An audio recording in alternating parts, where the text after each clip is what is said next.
Guys, আজকে আমরা চলে এসেছি আমাদের সিরিজের পরের পার্টটা নিয়ে।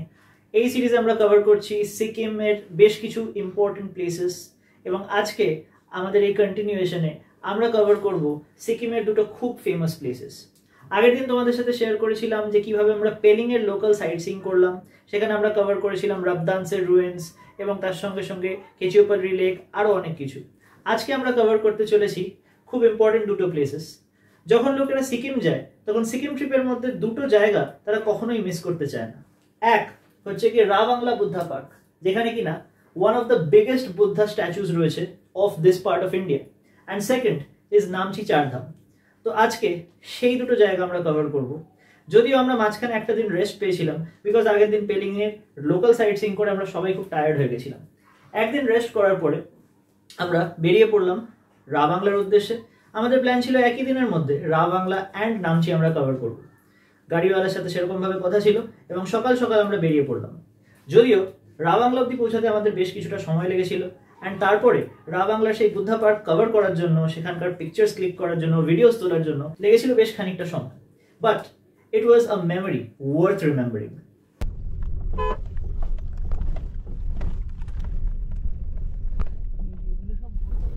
এই মাটি ঘেরা সুড়ঙ্গকে যদি ভুলেও রাস্তা বলেন তাহলে রাস্তা আপনার নামে মানহানির মামলা ঠুকতে পারে। রাস্তার অবস্থা এত খারাপ যে গাড়ি প্রত্যেক 30 সেকেন্ড অন্তর অন্তর একবার দাঁড়াতে বাধ্য হচ্ছে অন্য গাড়িকে রাস্তা দেওয়ার জন্য। কিছু কিছু অংশ অবশ্য কংক্রিট বা পিচ এখনও রয়েছে, তবে বেশিরভাগ জায়গাটাই পুরোপুরি নষ্ট হয়ে গেছে এবং এই রকম এলাকাতে এটা হওয়া অত্যন্ত স্বাভাবিক। রাস্তার দুই ধারে এরকম প্রচুর ছোট ছোট পাথর পড়ে থাকতে দেখে মনে এক অজানা আশঙ্কা জাগছে।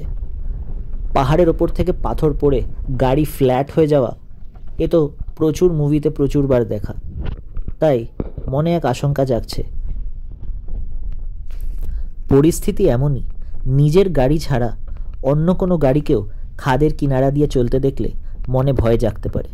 তবে আস্তে আস্তে দেখলাম যে ভাঙা অংশটা টপকে আমরা আবার একটা ভালো রাস্তায় পৌঁছে গেছি এবং মোটামুটি ভালো রাস্তা আসতেই আমাদের ড্রাইভার গতি বাড়ালেন, কারণ আমরা শিডিউল থেকে অনেকটাই পিছিয়ে ছিলাম।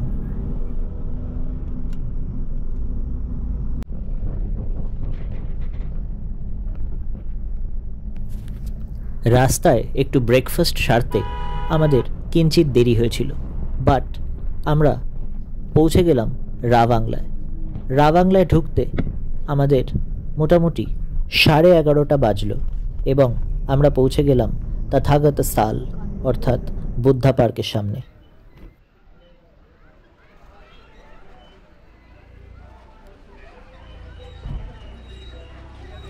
বুদ্ধা পার্কের ঠিক সামনে থাকার জায়গার কোনো অভাব নেই। দেখতেই পাচ্ছেন সামনে বেশ কয়েকটা হোটেলস রয়েছে। যদি আপনারা রাবাংলায় আসতে চান এবং বুদ্ধা পার্কের খুব কাছে থাকতে চান তাহলে এইটি আপনার জন্য খুব ভালো একটা ডেস্টিনেশন হবে। এখানে সামনের রাস্তাতে পরপর অনেকগুলো হোটেলস রয়েছে এবং বুদ্ধা পার্ক মাত্র কিছু মিনিটের হাঁটা দূরত্ব। এন্ট্রেন্সের রাস্তাটা দেখেই মুগ্ধ হলাম। রাস্তার দুধারে নানা রকমের কারুকাজ, একদিকে রয়েছে প্রেয়ার হুইলস, অন্যদিকে সুন্দর সুন্দর স্থাপত্য এবং সুন্দর সুন্দর ছবি এনগ্রেভ করে রাখা রয়েছে। সামনে গেটের ওপর বড় বড় করে লেখা তথাগত সাল।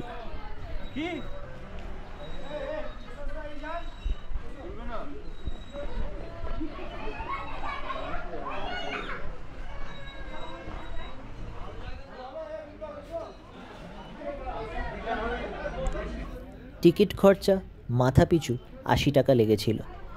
টিকিট মূল্যের তালিকা দরজার সামনে দেওয়া রয়েছে এবং ফরেনার্সদের জন্য 200 টাকা করে লাগলেও ইন্ডিয়ান লোকালসদের জন্য মাত্র 80 টাকা। টিকিট কেটে ঢুকে গেলাম দরজা দিয়ে এবং ঢুকতেই এক অপরূপ সুন্দর পরিবেশ আমায় স্বাগত জানালো। ঢোকার সঙ্গে সঙ্গে দেখলাম সামনে শায়িত রয়েছেন ভগবান বুদ্ধ।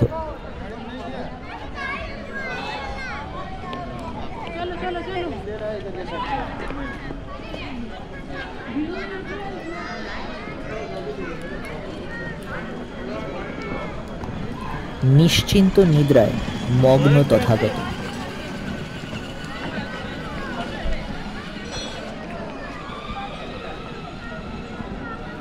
পার্কটি আয়তনে এতটাই বড় যে প্রথমবার ঢুকে মনে হলো আসতে দেরি করে ফেলিনি তো। এতখানি জায়গা অল্প একটুখানি সময়ের মধ্যে ঘুরে দেখা কি আদৌ সম্ভব? তবে ডিসাইড করলাম যে যতটুকু হাতে আছে সময় তার মধ্যে যতটা সম্ভব হোক ঘুরে এবং পর্যবেক্ষণ করে দেখব। পর্যটকদের তো এটাই কাজ। এই স্মৃতিগুলো যখন নিয়ে ফিরবো আমাদের বাড়িতে তখন অনেক অনেক দিন অবধি এগুলোকে চেরিশ করতে পারবো। মনের আঙিনায় যদি কখনো ধোঁয়াশায় ঢেকে যায় তবে এই ছবি, এই প্রমাণ মনে করিয়ে দেবে কি চমৎকার দিন কাটিয়েছিলাম রা বাংলায়।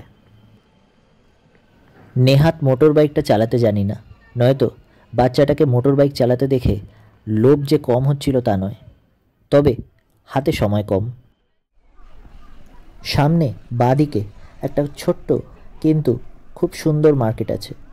আমাদের ড্রাইভারের মতে রা বাংলাতে এই মার্কেটে সস্তা দামে বেশ কিছু সুভেনিয়ার্স পেয়ে যেতে পারেন, যেইগুলো আপনারা সঙ্গে করে নিয়ে যেতে পারবেন নিজেদের আত্মীয় পরিজন এবং বন্ধুবান্ধবদেরকে দেওয়ার জন্য।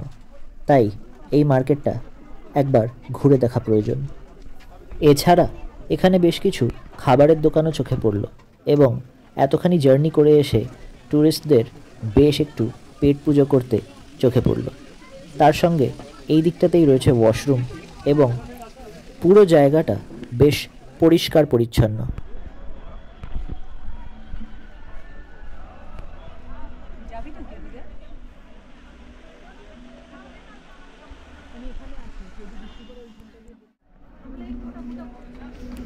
সিঁড়ি সিঁড়ি আর সিঁড়ি। পেলিংয়ে আসা থেকে এখনও অবধি কতগুলো যে সিঁড়ি টপকালাম হিসেব রাখতে গেলে মাথা খারাপ হয়ে যাবে।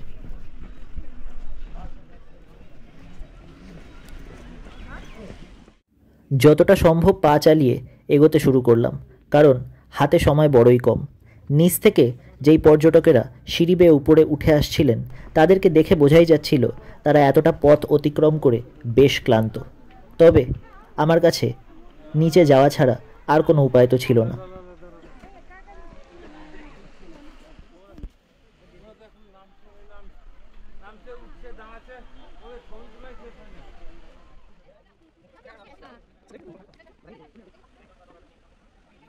পার্কটি বেশ সুসজ্জিত এবং সুন্দরভাবে বাঁধানো।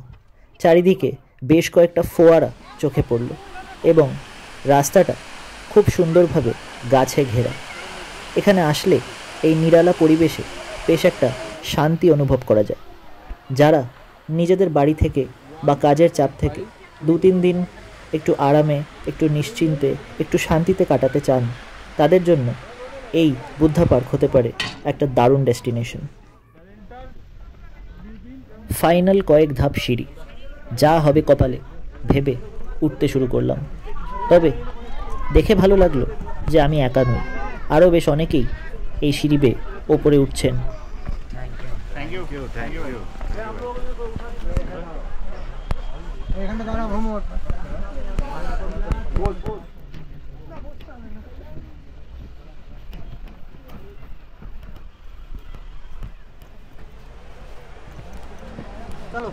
যত কাছে যাচ্ছি তত এই অপরূপ সৌন্দর্য আমায় মোহিত করছে। বুদ্ধর মূর্তি এর আগে বহু জায়গায় দেখেছি বটে, তবে এত সৌন্দর্য, এত স্নিগ্ধতা এ যেন অভাবনীয়। ভগবান বুদ্ধের এই মূর্তিটি প্রায় 130 ফুট লম্বা এবং ওজন প্রায় 60 টন। এই পার্কটি ওপেন করা হয়েছিল 2013 সালে। ইনঅগ্রেট করেছিলেন দালাই লামা দ্য 14th। বড় বড় পাত্রগুলির মধ্যে জল ভরে রাখা রয়েছে।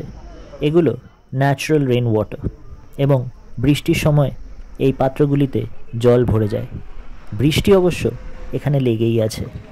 ট্যুরিস্টদের ঘোরার জন্য গলফ কার্টেরও ব্যবস্থা আছে, কারণ জায়গাটা এতই বড় যে সবার পক্ষে এটা হেঁটে দেখা সম্ভব নয়।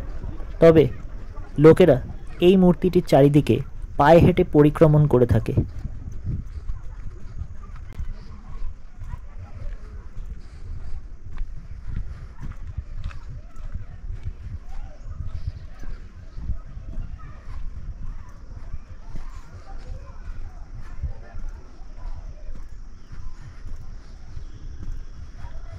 মূর্তিটির চারিদিকে ঘুরতে ঘুরতে টের পেলাম কি অসাধারণ কর্মশৈলী এই মূর্তি এবং তার নিচের বেসটার ওপরে দেখা যাচ্ছে। এই ইন্ট্রিকেট ডিজাইন আজকের দিনে যার তার পক্ষে তৈরি করা সম্ভব নয়, এবং প্রত্যেকটা কারুকাজ অত্যন্ত সুন্দর এবং অত্যন্ত নিখুঁত হস্তে করা হয়েছে।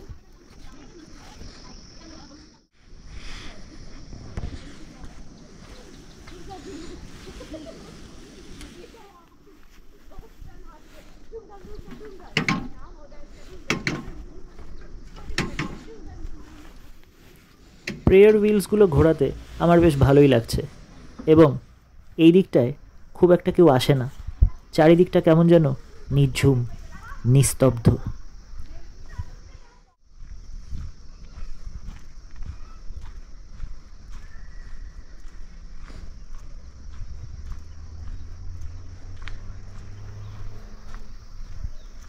তথাগতের মূর্তিকে অ্যাক্সেস হিসাবে রেখে তার চারপাশে ঘুরে চলেছি আমি, ঠিক যেরকম সূর্যের চারপাশে ঘোরে আমাদের গ্রহ। তবে চারপাশে এই সার্কুলার ওয়াকটায় বেশ আনন্দই হচ্ছিল। একে ঠান্ডা পরিবেশ, তার ওপরে দিনটা ছিল বেশ ফগি, একটা আলাদাই অনুভূতি হচ্ছে। আলাদা আলাদা বিভিন্ন অ্যাঙ্গেলস থেকে এই মূর্তিটাকে দেখার সৌভাগ্য হচ্ছে। তবে প্রতিটা কোণই অত্যন্ত সুন্দর। এই পার্কে না আসলে বুঝতেই পারতাম না কি মিস করতে চলেছি। পেলিং থেকে রাভাংলা আসার যে সিদ্ধান্তটা আমরা নিয়েছিলাম সেটা সার্থক হয়েছে।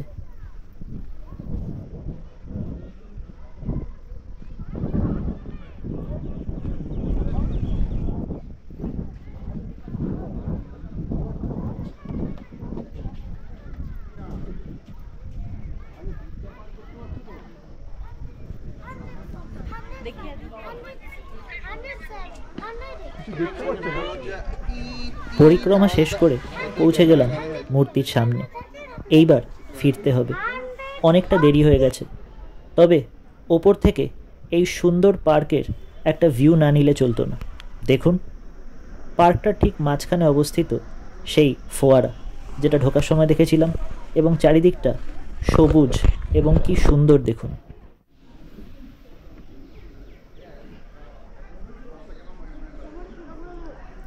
জুতো খুলে ভেতরে ঢুকতে হবে, তবে ভেতরে কিন্তু ক্যামেরা অ্যালাউড নয়, তাই ভেতরটা দেখাতে পারলাম না।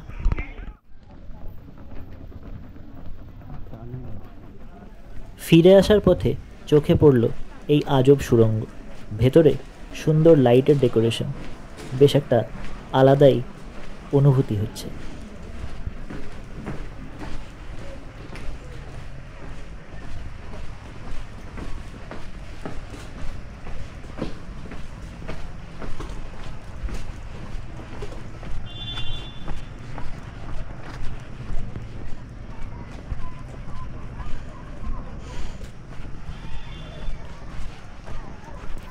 তবে একটা কথা বলতেই হচ্ছে, সিকিম গভর্নমেন্ট এবং এখানকার যারা অর্গানাইজার্স রয়েছে তারা যথেষ্ট পরিশ্রম করে জায়গাটাকে পরিষ্কার পরিচ্ছন্ন রাখার জন্য। এতখানি সময় পুরো জায়গাটা ঘোরার পরেও আমি কোনো জায়গাতে কোনো অপরিষ্কার বা ময়লা দেখতে পাইনি।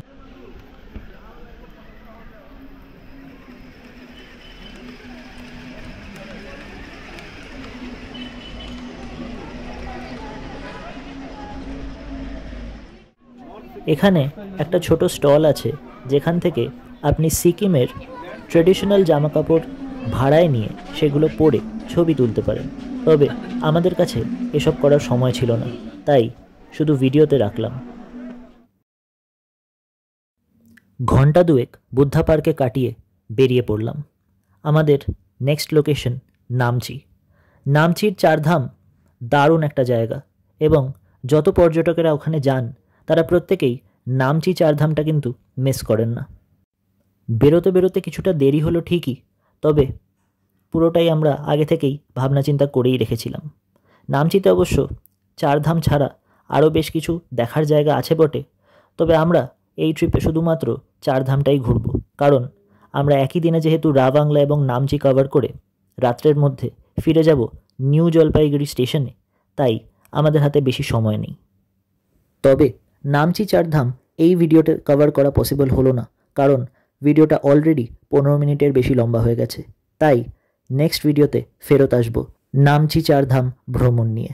নমস্কার।